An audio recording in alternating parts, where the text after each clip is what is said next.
بسم الله الرحمن الرحیم.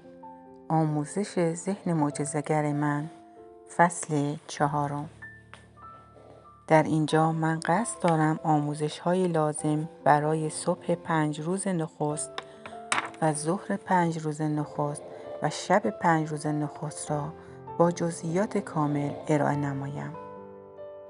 برنامه اجرای تمرینات در صبح، روزهای نخست تا 5. هنگامی که از خواب شبانگاهی بیدار شدید، در رخت خواب یا بسترتان به شکل طاق باز دراز بکشید. چشمانتان را ببندید و از عدد 100 تا عدد 1 به صورت معکوس بشمارید. جهت درک این موضوع که چرا ما در ابتدای صبح به شمارش معکوس از عدد 100 تا عدد 1 می‌پردازیم، بهتر است که توضیحاتی در مورد فرکانس امواج مغزی ارائه کنم. همونطور که می‌دانید مغز ما دارای 4 گروه امواج مغزی است که دانشمندان قادرند این امواج را با بکارگیری دستگاه موج‌نگار مغزی اندازه‌گیری نمایند. اکنون که شما این ویدیو را می‌بینید، مغز شما فرکانسی از این امواج مغزی را از خود مرتعش می‌کند که بین 14 تا 21 موج یا سیکل در ثانیه قرار دارد و به آن سطح بتا می‌گویند. اما هنگامی که شما بدنتان را ریلکس می‌کنید، فرکانس امواج مغزیتان را کاهش می‌دهید. در این حالت فرکانس امواج مغزی شما در سطحی بین 7 تا 14 ارتعاش در ثانیه قرار می‌گیرد که به آن سطح امواج مغزی آلفا میگویند. آلفا در واقع همان سطحی از فرکانس امواج مغزی است که ما در جستجوی دست یافتن به آن هستیم، زیرا که در این سطح نیمکره چپ و راست مغز به صورت هماهنگ با هم به فعالیت میپردازند. در سطح آلفا ما میتوانیم کامپیوتر ذهنمان را جهت اتصال به سوپر کامپیوتر بعدی، یعنی بعد دیگر وجود یا شعور والا، برنامه ریزی کنیم. فرکانس بین 4 تا 7 سیکل در ثانیه امواج مغزی تتا نام دارند که به هنگام خواب بروز می نماید. پایین ترین فرکانس نیز دلتا نام دارد که از فرکانس 4 به پایین را شامل می شود و به هنگام خواب عمیق و بیهوشی مشاهده می شود. با بررسی بیشتر فرکانس امواج مغزی متوجه می شویم که هر یک از 4 گروه امواج مغزی با سطوح متفاوتی از هوشیاری مرتبط هستند. در سطح بتا هوشیاری ما کاملا عینی و فیزیکی است و ادراکات ما بیشتر از طریق حواس پنجگانه بینایی، شنوایی، بویایی، چشایی و بساوایی صورت می‌گیرد. لذا می‌توان گفت که سطح بتا به دنیای زمان و مکان تعلق دارد. اما در سطح آلفا ما دنیای متفاوتی را تجربه می‌کنیم، دنیایی که فراتر از حواس جسمانی است و در آن احساس بدون حس کردن صورت می‌گیرد. سطح آلفا قلمروی غیر مادی است که در آن هیچ محدودیتی از نظر زمان و مکان وجود ندارد و کشف و شهود، ادراک فراحسی و روشنبینی عملکردهایی است که در سطح آلفا اتفاق می‌افتد. هنگامی که شما از طریق ریلکس ساختن بدن و ذهنتان و با کاهش امواج مغزی به سطح آلفا وارد می‌شوید، ذهن شما از سطح هوشیاری بیرونی و عینی به یک سطح هوشیاری درونی تغییر جهت می‌دهد. بنابراین هنگامی که شما به هنگام صبح در بسترتان به شکل طاق باز دراز می‌کشید و یا با بستن چشم‌هایتان شروع به شمارش معکوس از 100 تا 1 می‌کنید، شما در واقع در حال آموزش چگونگی رفتن به سطح آلفا هستید. سطحی که در آن می‌توانید با خود والایتان، یعنی بخشی از ذهن شما که در تماس با بعد دیگر وجود قرار دارد، با آگاهی کامل به عملکرد بپردازید. مراحل اجرای برنامه تمرینات صبحگاهی شما در 5 صبح نخست به ترتیب زیر است. 1. پس از بیداری از خواب در بسترتان به شکل طاق باز دراز بکشید. 2. چشمانتان را ببندید و آنها را به آرامی کمی به سوی بالا و به طرف ابروهایتان حرکت دهید. 3. از 100 تا 1 به صورت معکوس بشمارید. 4.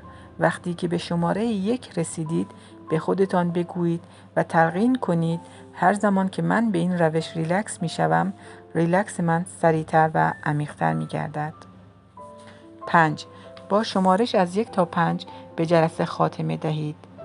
در شماره 3 توقف کوتاهی داشته باشید و ذهناً به خودتان بگویید هنگامی که در شماره 5 چشمانم را باز کنم احساس هوشیاری عمیق و احساسی عالی خواهم داشت.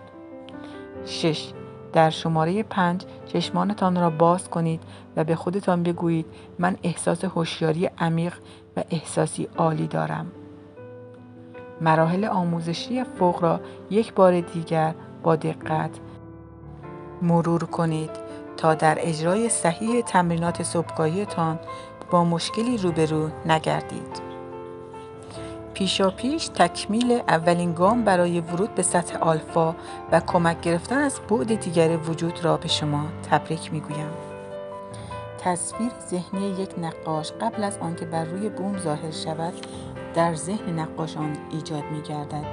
یک طراح مدل لباس از لباسی که طرح آن را عرضه می‌کند یک تصویر ذهنی دارد، زیرا فقط در این صورت است که می‌تواند مدل لباس مورد نظر خود را در عمل به وجود آورد.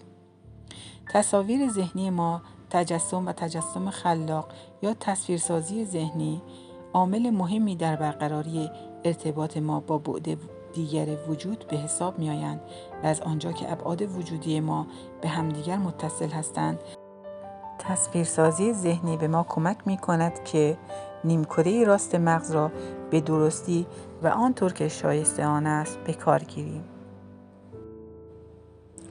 تجسم و تجسم خلاق چیست؟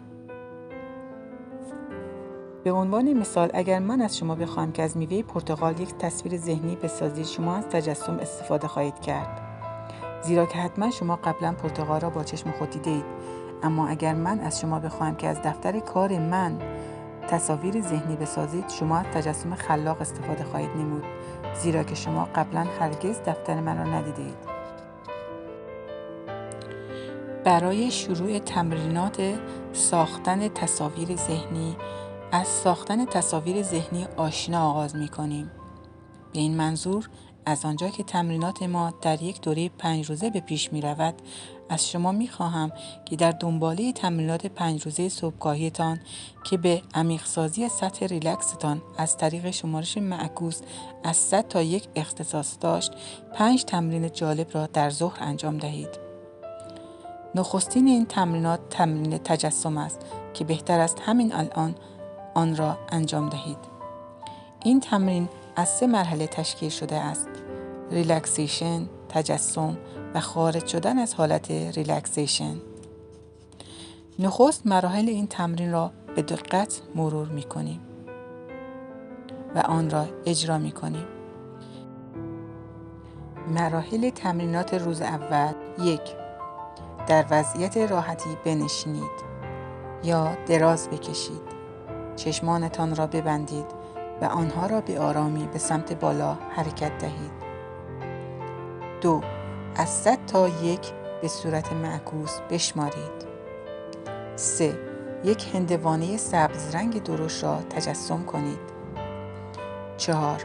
تصور کنید که کسی این هندوانه را از وسط به 2 نیم کرده و شما می توانید درون این هندوانه را ببینید. 5. دوباره این 2 نیمه بریده شده هندوانه را در ذهنتان بر روی هم قرار دهید و سپس آن را ناپدید سازید. 6. از 1 تا 5 بشمارید و سپس چشمانتان را باز کنید. در شماره 3 به خودتان یادآوری کنید که هر زمان در شماره 5 چشمانتان را باز کنید احساس هوشیاری عمیق و عالی خواهید داشت.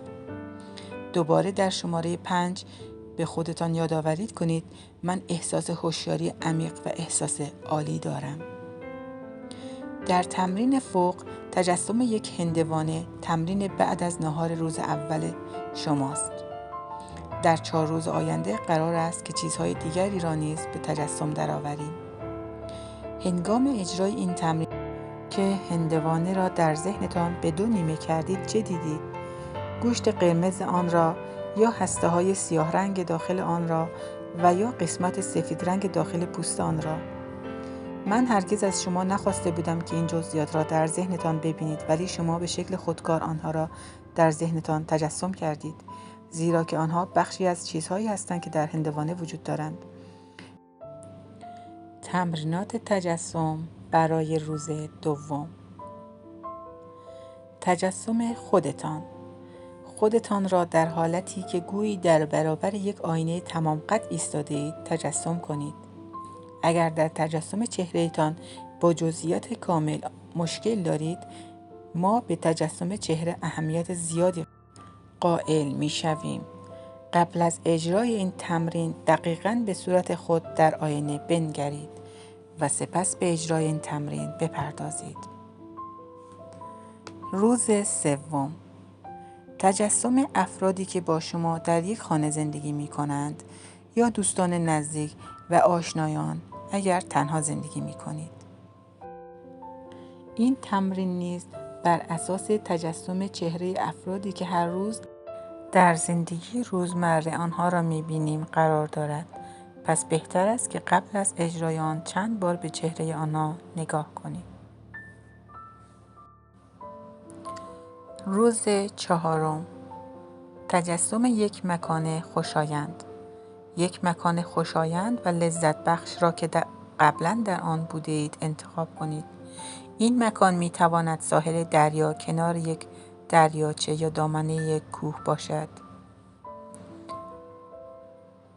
سعی کنید تصویری که ایجاد می کنید آنچنان واقعی باشد که آرامشی را که در این مکان‌ها احساس می کنید دوباره در ذهنتان تجربه کنید. اگر این مکان آنگونه که انتظار دارید آرام بخش و خوشایند است، شما در تمرینات آینده نیز می توانید از آن استفاده کنید و مکان دلخواه ریلکس و آرامیدگیتان باشد. روز پنجم. تجسم خانه یا آپارتمانی که در آن زندگی می کنید. محلی را که در آنجا زندگی می کنید از بیرون نظاره کنید و سعی کنید هر آنچه را که در مورد آن به نظرتان می رسد به خاطر بسپارید. این محل را از زوایای مختلف بررسی کنید و یادتان باشد که رنگ‌های خاص و جزئیات دیگر آن را نیز به تجسم درآورید. اکنون شما برنامه‌ای برای تمرین در 5 صبح و 5 ظهر نخست را دارید. حالا نوبت این است که به آموزش برنامه تمرینی 5 شب نخست آن بپردازیم. برنامه اجرای تمرینات در شب، روزهای نخست تا پنجم. آنچه که شما صبح‌ها انجام می‌دهید عبارت است از تمرین ریلکس و آرامیدگی، یا به عبارت بهتر شما صبح‌ها در حال فراگیری چگونگی در کنترل گرفتن امواج آلفا که در آن تفکر به صورتی هماهنگ و متمرکز صورت می‌گیرد هستید. ظهرها نیز شما به تمرین تصاویر ذهنی که فعالیتی مربوط به نیمکره راست مغز است مشغول هستید. اما در شب قرار بر این است که شما ترکیبی از این دو را تمرین کنید. یعنی هم تمرین ریلکس و آرامیدگی و هم تمرین تصاویر ذهنی. نتیجه آن تمرینات شبانگاهی شما می شود. وقتی که شما شبها پس از گذراندن یک روز کاری سخت به خانه برگشتید، با آرمیدن بر روی یک صندلی راحت به ساختن تصاویری ذهنی از مشکلات خود مشغول می شوید. چه شغل سختی دارم، چقدر بدهکارم. وقتی که شما به چنین شیوهی می آرامید و تصاویر ذهنی می سازید، همان چیزهایی که در ذهنتان می بینید ایجاد می کنید. در واقع شما آن را که نمی خواهید و دوست ندارید ایجاد می کنید و از این طریق بر انرژی مشکلاتتان می افزایید. آن وقت تعجب هم می کنید که چرا مشکلاتتان برطرف نمی گردد. اکنون زمان آن است که در این زمینه تغییرات اساسی صورت گیرد. اکنون شما باید این فرمول را در جهت ایجاد راه حل و نه مشکل به کار گیرید. تنها در این صورت است که دیگرگونی اساسی در زندگی شما پدید خواهد آمد. از همه شما عزیزانم میخوام ادامه این ویدیو رو در فصل 5 ببینید. تا ویدیوی بعدی، خدا نگهدار.